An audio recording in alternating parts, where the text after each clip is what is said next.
not blowing smoke up your ass, Dino, because I work with you, but it's, and I talk to Ryder, your practice mechanic, all the time. I talk to Marty about it, and even Brittany. It's like, if anyone could see the grind and the speed that you have during the week, if you could take that and bring it to the weekend, I mean, you got a different Dino. Yeah. And even like I said, at home, hands down, he gets good starts. He does killer starts, which really irritates me. And he does motos. He doesn't really get tired. He does, when he holds his breath for some odd reason. But realistically, the guy during the week is not who's shown up on the weekend. And No. And it's a bummer because it's I don't care that I train you, but it's a bummer for you, and you're so good during the week, so good. With that, it kills your enjoyment, because when you're working that hard, and like, just because I'm not running up front, I'm still working my ass off during the week, and obviously Davey's working me hard, and then when you're not getting results, it's just so frustrating. You're constantly bashing your head against the wall, and that's just kind of like the 450 class. It's so hard, but.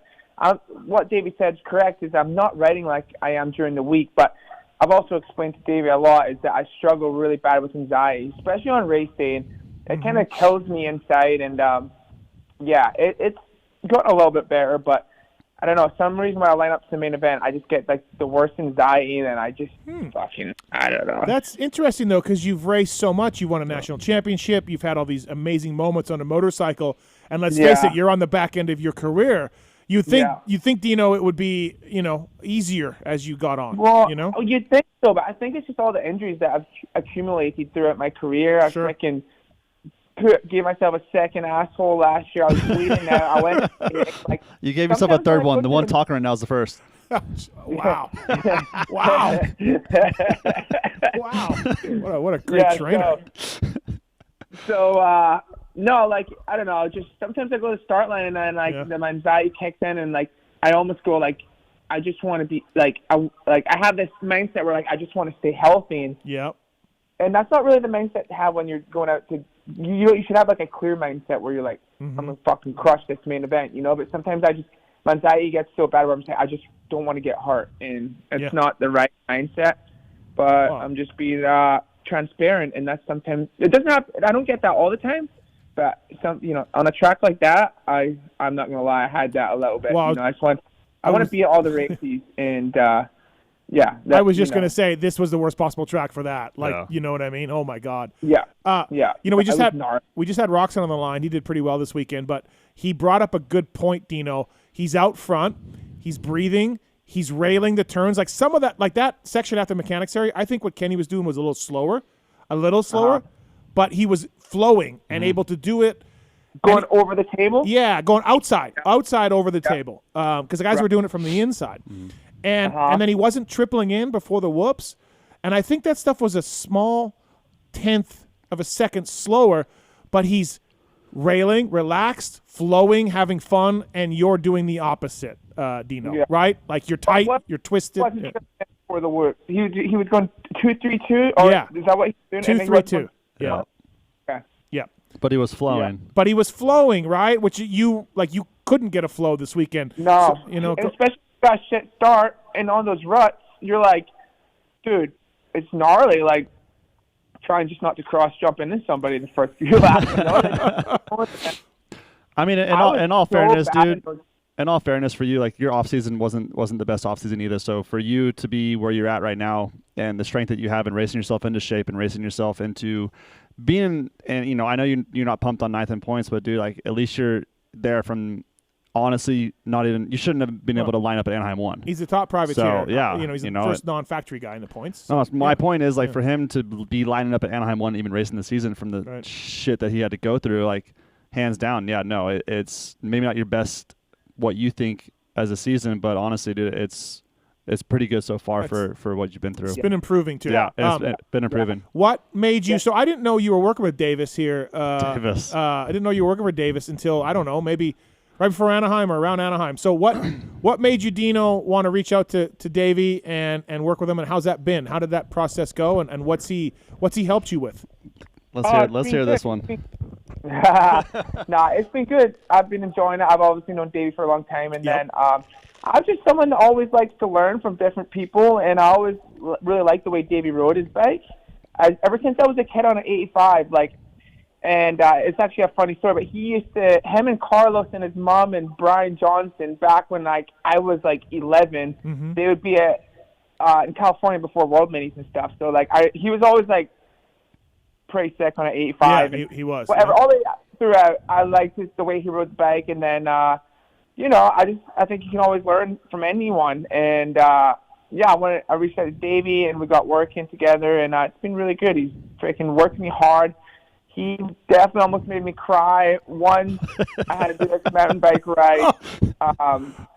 So I had my best friend's wedding in December, and like it just was bad timing, but I had to go. Yeah. We just had the baby. It was in Cabo. So like everyone was staying there for a week. I just flew in for 2 days, but I won't lie, I got pretty hammered for the 2 days.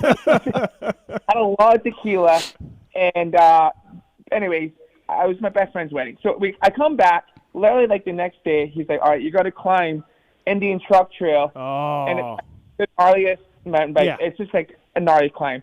And I call all my friends. None of them like are really going to do it with me. But I just had like 2 days in Mexico. I'm like, I have no choice. So I go to this mountain by myself. I just start climbing, and like every part of me did not want to climb this mountain because I've heard it's gnarly. I've never done it, but I heard it's good. It's gnarly. I'm still like slightly hungover, and like I'm just not in the mood. Like it's a gnarly climb, and he had me do intervals up it.